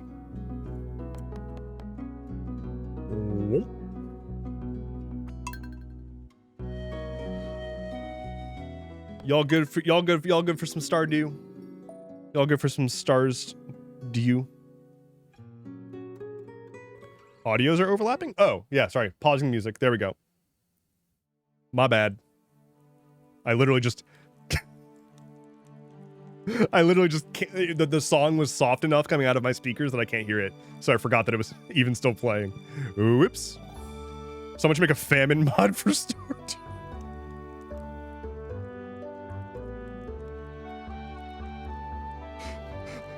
Fuck!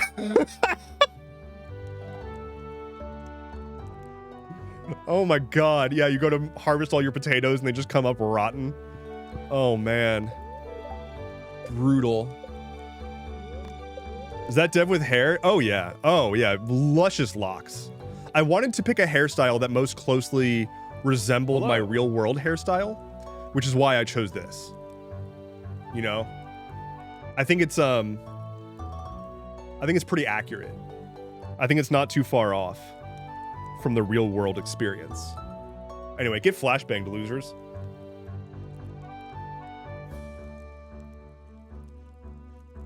Uncanny, yeah. It's real close. I need a backpack. I got the backpack. I'm so good at Stardew Valley. Holy shit. I went from wishing that I had 2 rows of inventory space to having 2 rows of inventory space immediately. God damn. Impressive. Ooh, I got cookies. Thanks, Mom. Dear Deb, tomorrow we're holding the Egg Festival. That's where all the trans people come out. In the town square. You should arrive between 9 a.m. and 2 p.m. if you'd like to attend. You wouldn't want to miss the annual egg hunt. The egg hunt is where trans people try to find the next generation to replace them. It's like if you've seen X-Men, there's just a trans person out there who's, you know, in one of those rooms that they can like just see everything everywhere psychically, and they discover the next generation of trans people. I read that in the encyclopedia, so it's got to be true. Very much so. Hug my chickens. Hug my chickens. Critically important. I get big eggs. I get large egg now. Your boy got large egg. I've already found the eggs. I don't even need to do the egg hunt. Easy.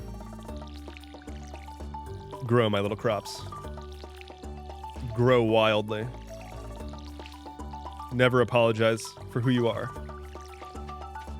Hey, also you, chat, don't apologize for who you are. Don't let the bastards get you down. Cause it's not good. They're bastards. Don't let them get you down. Not worth it.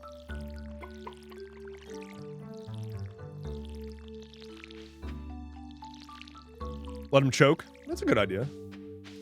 How am I need tools. I need so many upgrades. Oh my god. All right, eat my cookies. It's very good. Do I need to donate eggs? Can't donate eggs yet. My cat is dead. My cat died. Poke? Oh, it's alive. Never mind. False alarm. Cat not dead. Just slightly dead. Mostly flop. Get in my inventory, book.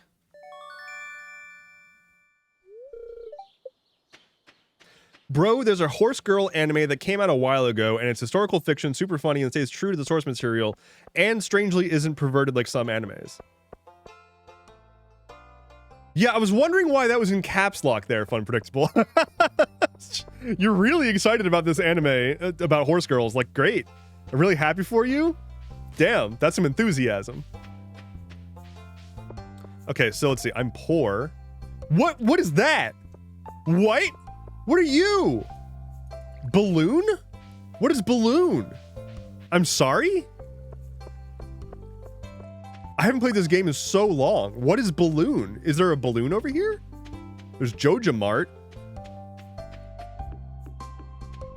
What is this? Can I ride? What? What is this? Wait, these are like upgrades? Wait. Read this to gain some experience in all skills. Some fishing experience. Extra speed while riding a horse?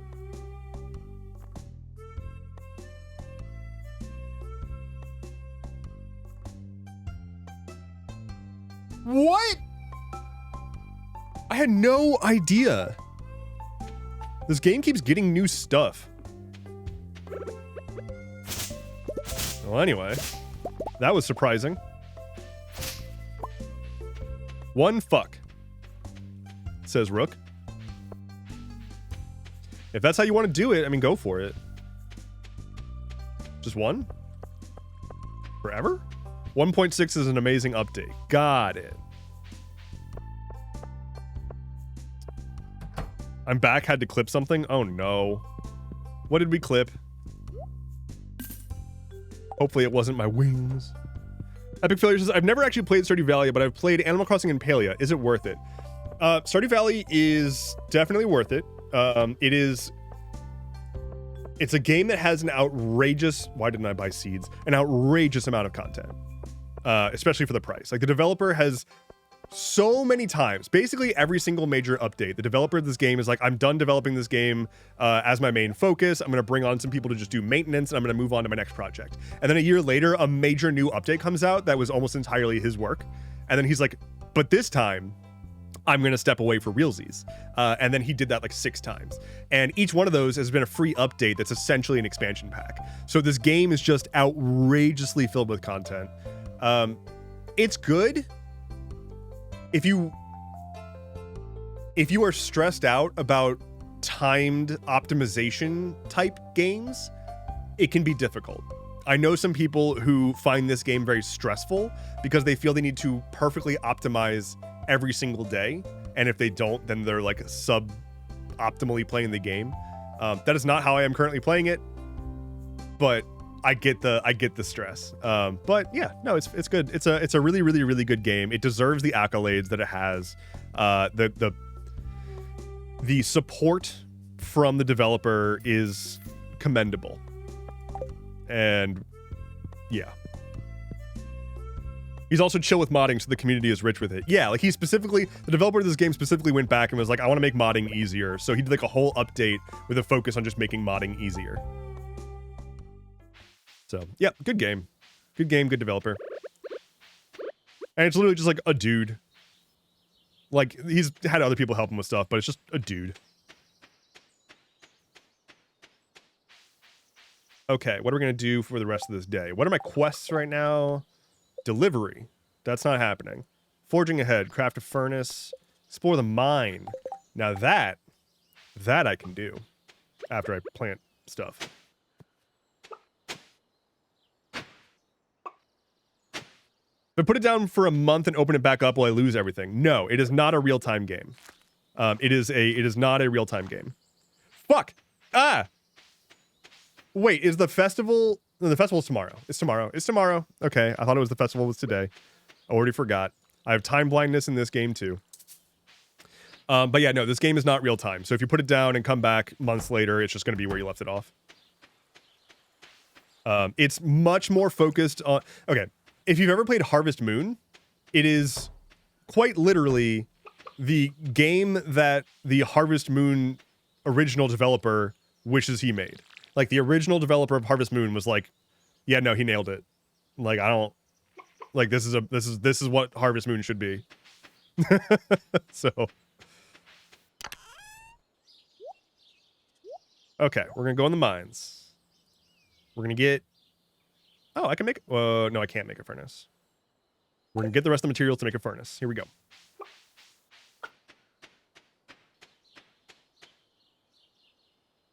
And the stories in the game are really good. Each of the available like bachelor and bachelorettes have like actually good stories. I feel like Palia nails having really well animated characters that feel very distinct.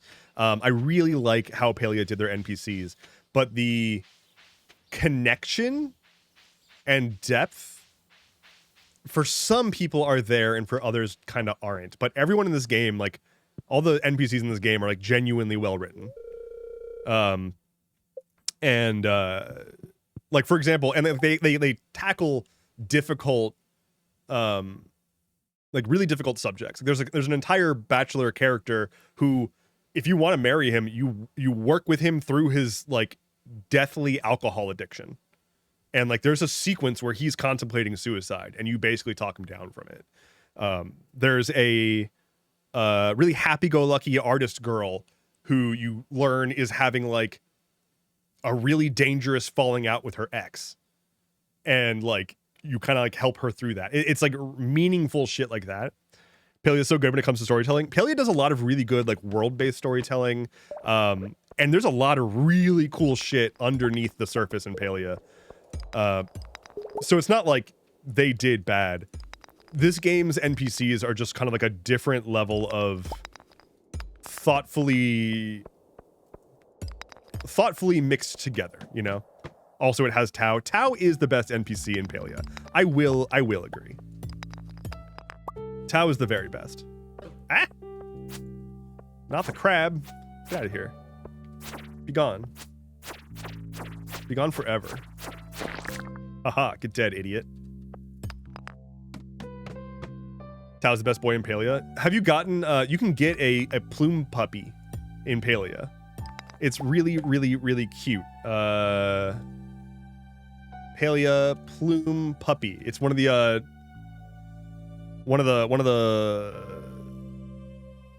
pets that you can get. Where is it? Not those. Plume pup. Oh, there it is. Nope, that wasn't it. Wait. Where is it? What? Palia companions or Palia pets.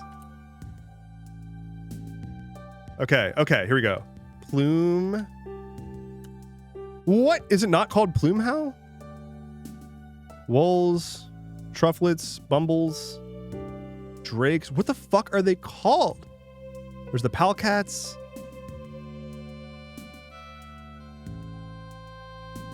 Are they just not in the wiki at all? They're not even in the wiki. I don't want the Galder pup. I want Palia plume pup. Plumehound puppy pet? I want to show you this. It's like, it's just in the game. How is there not any material on the internet about this thing that exists in this game? It's not even rare. Can I do like Palia premium store? Can I just like browse that on the online?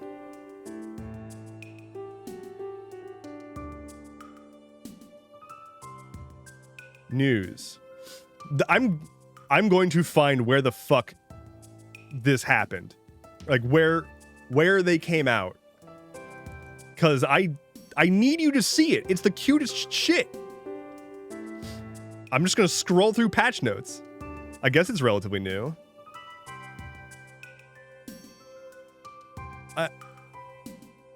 There it is. Look at the little guy. Look at the little guy.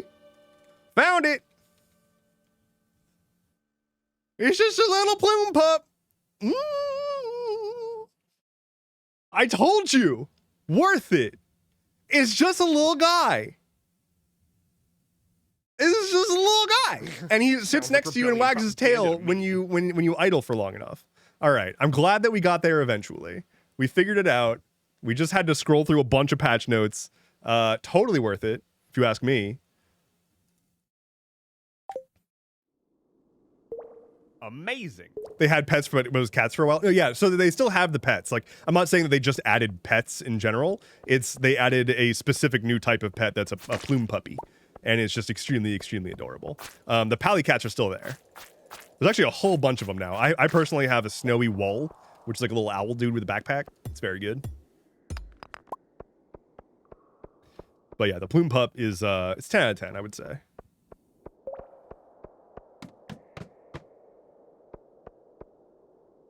Asked a couple questions a little earlier during their hyperfixation. If you can see them, hate to ask. I'm not able to go back and look at them this second. So you can ask again if you would like. And I can take a look. Get away from me. I got an amethyst. Ow, I'm fucking dying. Okay. I'm no longer fucking dying. I'm just Endeavorance.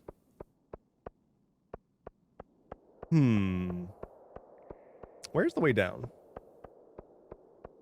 I want to get the elevator. For those who have not played Stardew, so this is the mines. It's just like one of the several places to do resource collection, and you're trying to like find stairwells down underneath rocks usually. Sometimes enemies drop the stairwell, which is weird. Sometimes it's just there. But every 5 levels is like a checkpoint. And I'm on level 4 right now, so I really want to get to level 5 so I can snag that checkpoint before I leave. Come on now. Come on. No, that's a crab! Stop that. Be gone with ye. Be gone with ye. Okay.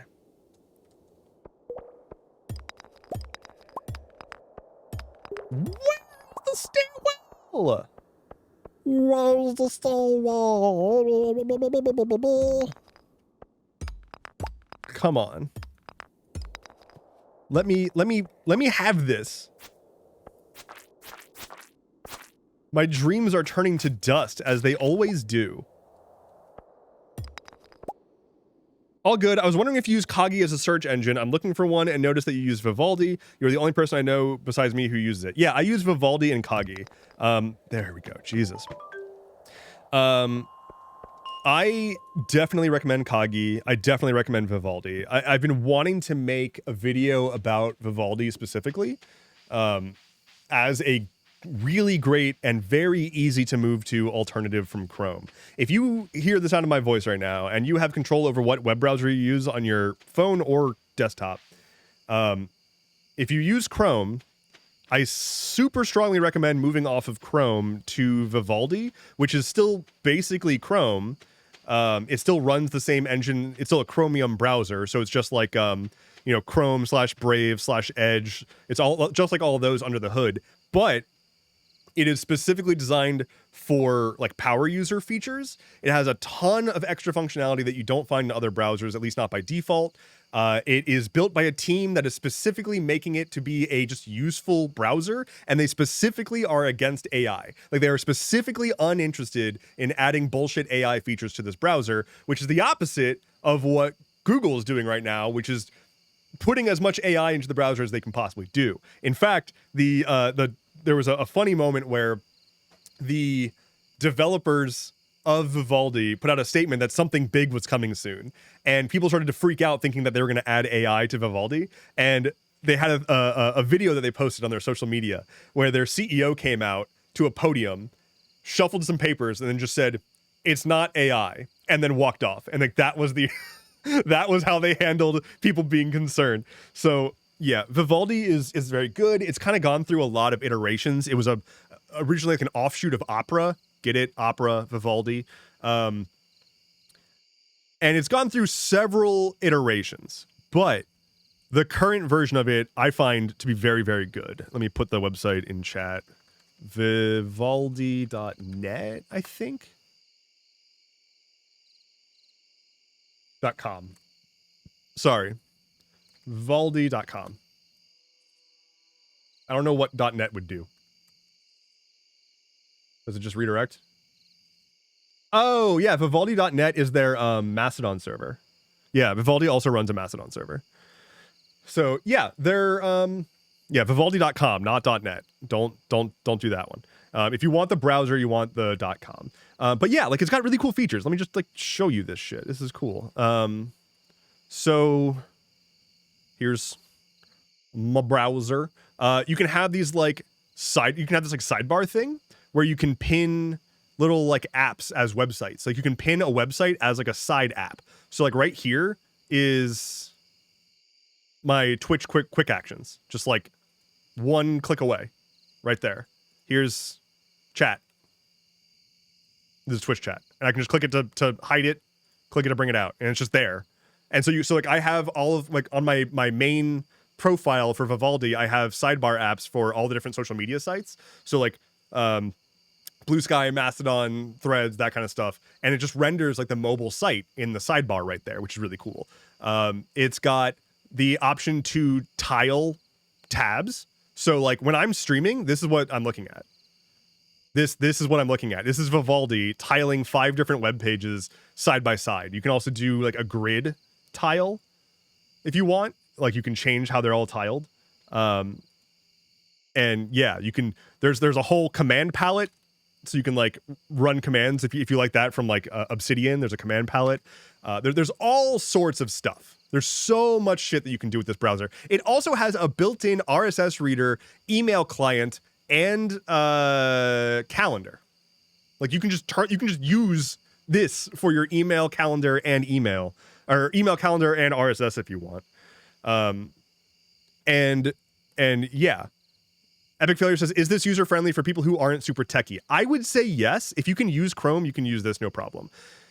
You don't, like, all of these optional features are optional. They're all opt-in.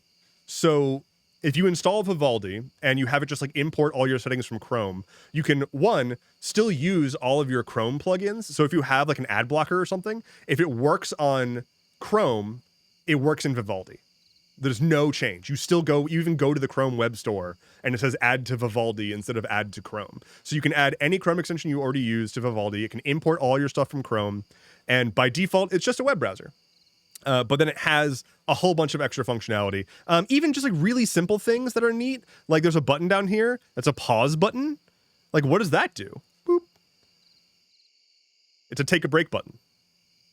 You can just have it hide whatever's on your in your entire tab. It hides all your tabs, hides the content. It just like is for stepping away and just hiding what's on your screen. That's it. Like not a huge feature, but it exists, and that's kind of neat. Stuff like that. It's also available on mobile, and yeah. Anyway, I just rambled about that forever. I want to make a video going through all of that, and I will at some point, I promise. But the main thing is I want to like get in contact with them first before I do that, because it would be nice to know if I can get a little bit of something. If I'm going to be sitting there hyping up a product forever. Do I need 25? Oh no, I need 20 stone. Make a Fornace. So I can play Rivals of Ether. Okay, and then get that. I can't even, oh, whatever. Okay, well, I was gonna do another day and then ended up rambling about Vivaldi for a while, and it is past my lunchtime and past Flynn's walk time, so probably gonna wrap it up here. That's okay. Except okay. That's Milo just gifted 10 subs. Gifted. So everyone go thank the person whose name is on the screen right now, and thank you. So, okay. As I'm like, oh, I think I'm gonna pack up, Milo's like, here you go. Dump. Appreciate it very much so, and congrats to everybody who got their got the gifted sub. Please enjoy the lack of ads and the increased access to emoji. Thank you, Milo. Get that bread. Speaking of bread, oh hey, thanks for the bread. Oh hey Valk, what's up? Should I call you Valk or Rivers, or Valka Rivers, or Val Crivers? I'm gonna call you Crivy. I'll call you Crivy. That'll be good. Slice of Nicole pie. Hey, damn. Someone gifted subscription. God, I could go for some pie right now. Holy shit. My goodness. An epic failure for the 2 gifted subs. Thank you so much. I'm gonna shut down the stream before y'all are too kind and try to gift more subs in perpetuity forever. So thank you all so much for being here. I very, very much appreciate these chances that we get to just like hang out for a while, and I'm glad that I was able to actually be awake for this fucking stream. I'll be back on Thursday for another stream starting at 10 or 11 a.m. US Eastern. I'm probably gonna try to play more Stardew Valley next time because I wanna see what else is in this update that I didn't know about. Here's the dog. So there's the dog. But thank you all so much for being here. I'm gonna head out. Bits. Take care. Be well. A hype train literally just started. I'm leaving anyway.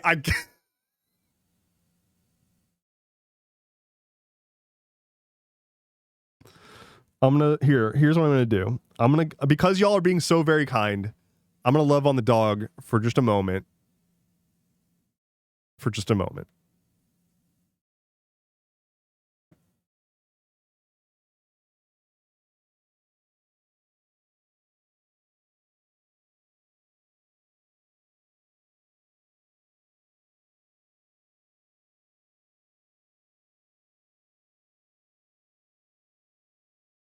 Hey, someone gifted subscriptions. Thank you for that.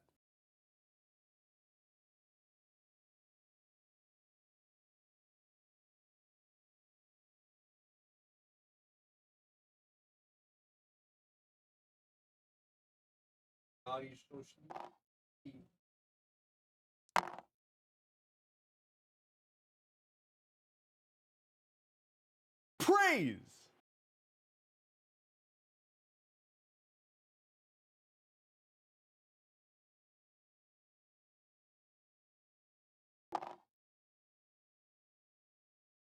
Okay. Okay. Amazing. Okay. I'll leave. Hey. I stop. I end stream. Take care, y'all. Join this. There's my community. Do that. Great. All right. This is the messiest end to a stream literally ever. Okay, bye-bye.